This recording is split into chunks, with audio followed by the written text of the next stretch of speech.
You ask Tiger to calculate. This deals with linear inequalities with one unknown. The final result is x smaller than 2. Let's solve it step by step.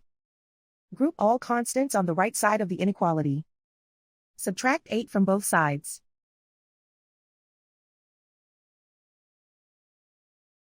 Simplify the arithmetic.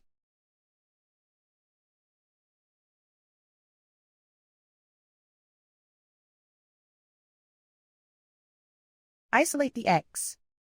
Divide both sides by 3.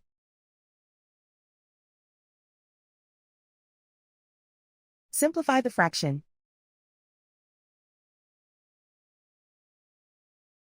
Find the greatest common factor of the numerator and denominator.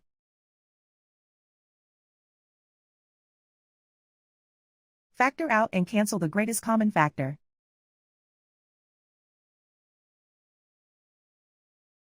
Plot the solution on a coordinate grid. And so the final result is x smaller than 2.